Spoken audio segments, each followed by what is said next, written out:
na, uy, March 2, pag-uusapan na po kung merong sufficiency in form and substance ang impeachment case ni Vice President Sara Duterte.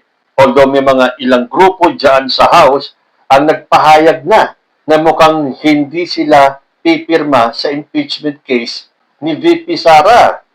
Nakita nyo na yung epekto ng pananakot ng grupo ni Sara Duterte na siya ay tatakbo sa 2028 dahil may mga kongresista na natatakot na baka pag nanalo si Sara Duterte, mawalan sila ng pondo. What if kung hindi siya manalo? Bakit naman kayo nakasigurado na mananalo si Inday Sara?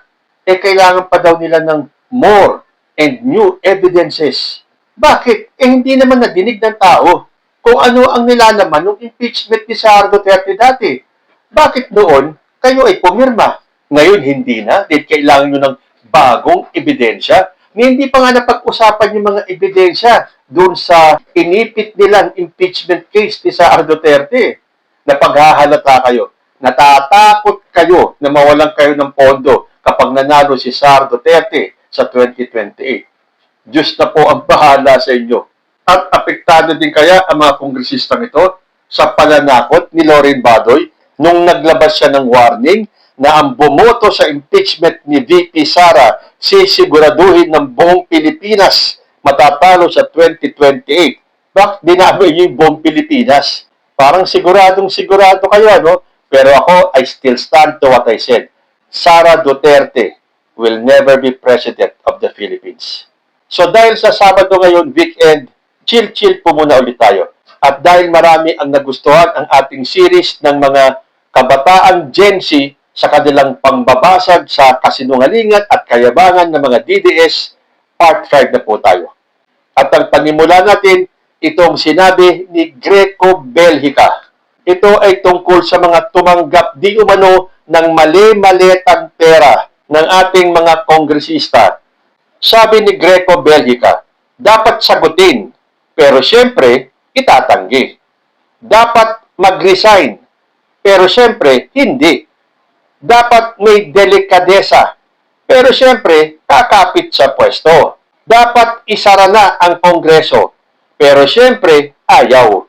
Dapat public servants, pero servants of power and money. Do the honorable thing. Resign, then defend yourselves. Do not use the position to protect yourselves and obstruct justice. Do not stay in position and cast doubt on the investigation. Let justice go on its course. Honorables. Naku, ganun na pala talaga ang kalakaran ngayon.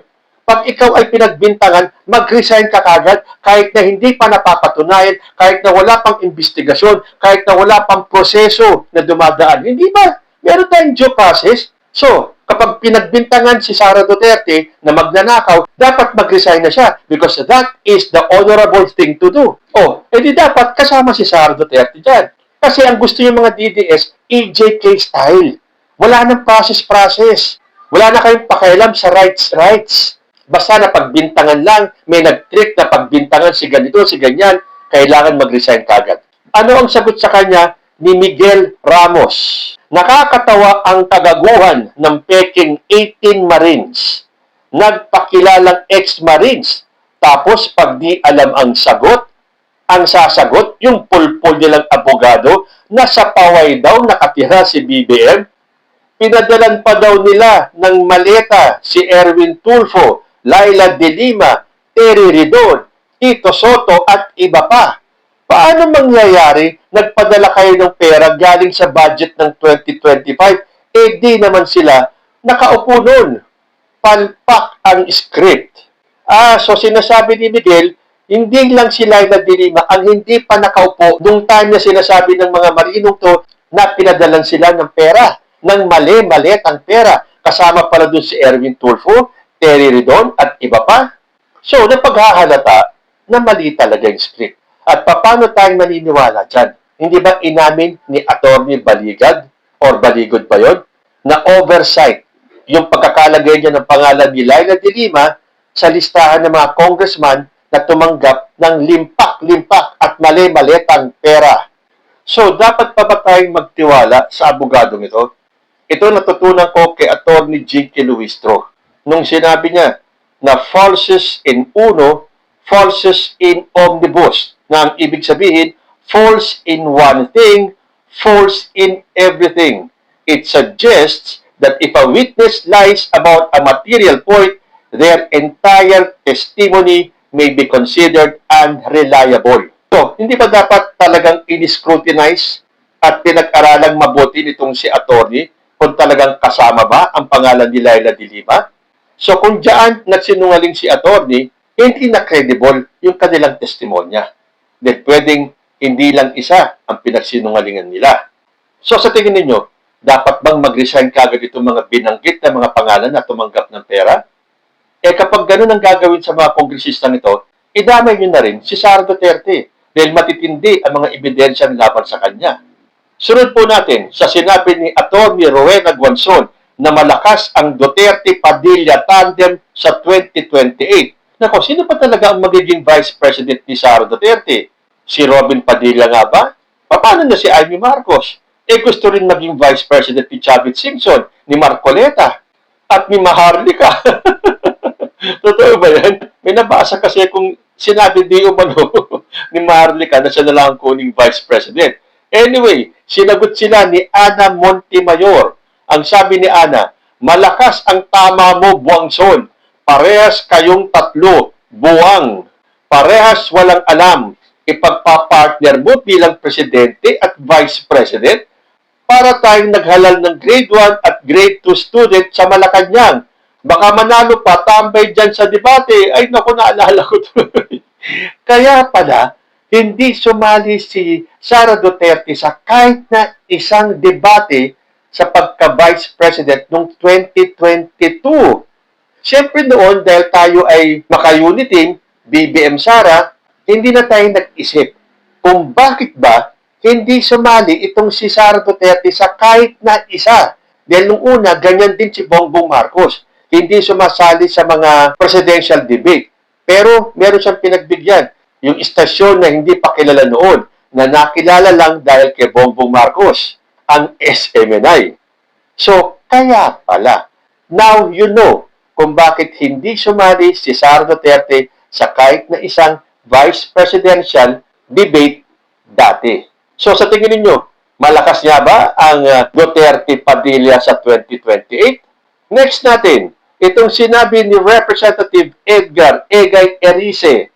Sabi niya, President Marcos, Vice President Sara, para sa kabataang naririto at para sa mga nahihirapang Pilipino, mag-resign na po kayo. Oy, ito matindi. Pinagre-resign niya ang Presidente at ang Vice-Presidente. At sinabi pa niya, para daw sa mga kabataan, kaya dapat mag-resign na si President Marcos at si Vice President Sara Duterte. Ano ang sabi ng isang kabataan na si Mitch de la Peña? Sabi niya, Presidente ang nagtatrabaho, tapos gusto mo mag-resign? Kung si Sara Duterte na useless at walang ginawa, pwede pa. Samahan mo si Sara Duterte mag-resign, Erice, dahil parehas naman kayo useless. Parehas naman kayong naninira sa gobyerno at gusto pabagsakin ang administration ni Marcos. Imbis na tumulong at magtrabaho, manira na lang sa gobyerno. Yan ang mga style ng mga walang kwentang opisyal. Aray ko, Mitch de la Peña. Next natin, si Luis Chavit Singson mukhang nagbabalak na naman tumakbo sa pagkasenador sa 2028 dahil ang tingin niya talagang kailangan siya ng taong bayan. Sabi ni Chavit Singson, iniisip ko na rin na tumakbo uling senador dahil sa mga pangyayaring ito. Kailangan may magsalita sa Senate. Pambabasag sa kanya ni Russell Perilla, may mga kaso kang plunder, tapos tatakbo ka bilang senator, naninira ka ng gobyerno, tapos tatakbo ka bilang senador. Alam namin karakas mo, Chavit. Mga pangsariling interes lang. Sa lugar mo sa Ilocos Sur, sinusuka ka na ng mga kababayan mo dahil sa katiwalian. Tapos balak ka pang tumakbo, kapal na ng mukha mo. Wala namang tayong magandang gagawin sa gobyerno at taong bayan. Pero siyempre, lahat naman po may karapatan kung ano ang gusto nilang gawin sa buhay. E di tingnan natin, baka this time, manalo si Chavit Singson. Isang one-time, big-time rally lang yan. I-gather lahat ni Chavit Singson ang kanyang mga followers. Tiyak sa inodoro ang bagsak niya. Tuloy po natin. Dito naman sa sinabi ni Robin Padilla tungkol sa hindi niya pagnood ng hearing of charges laban kay dating Pangulong Rodrigo Duterte. Sabi niya, kaya nga hindi ako nanonood kasi masakit para sa akin na tayo, mga Pilipino, tinatrial sa ibang bansa. Sagot naman ni Melinda Damonos sa pagdadrama ni Robin Padilla, mas masakit yung mga nanonood na pamilyang na biktima ng EJK dahil sila ang nawala ng pamilya. Buti sana kung drug lord at addict lang, kaso pati inosente na damay. Hindi mo ramdam ang hinaing ng mga nabiktima, Robin Padilla, dahil magkaiba kayo ng sitwasyon. Ikaw, ikaw, tuta ng Duterte. Sila ay biktima ni Duterte. Pero siyempre, walang pakialam si Robin Padilla diyan sa sagot mo, Melinda Damonos. Dahil hindi nga ba, kahit nasunugin nyo daw si Robin Padilla, mangangamoy Duterte pa rin siya. Yan po ang senador ng bayan. Next natin, si Kiko Barsaga. Nung sinabi niya, bakit nila pinakulong si President Duterte? Dahil mas mahalaga para sa kanya ang buhay ng mga inosente kaysa sa buhay ng mga adik. Ay nako, di ba may mga inosenteng nadamay din dyan? Mga pinagbintangan lang, tsugi na. Sagot sa kanya ni Daryl Ginto, mahalaga pala ang buhay ng inosente. Bakit may nadamay na inosente sa EJK na ginawa niya? Adik pumapatay ng inosente. Si Duterte pumatay ng mga inosente. Ano pinagkaiba nila? Parehas lang silang pumatay. Justice para sa mga pinapatay ng adik na inosente. Justice din para sa pinatay ni Duterte na inosente. Walang masama sa hinihingi ng mga nabiktima ng EJK dahil mga inosente din sila. Hindi sila adik. Nadamay sila dahil sa reward system na ginawa ni Duterte. Uy, may point itong si Daryl Ginto, ha? Hindi nga ba dahil may reward system? So, kahit na inosente, para lang sila ay magka-reward, tutuluyan na nila. At ang ating panghuli, syempre hindi mawawala si Harry Roque.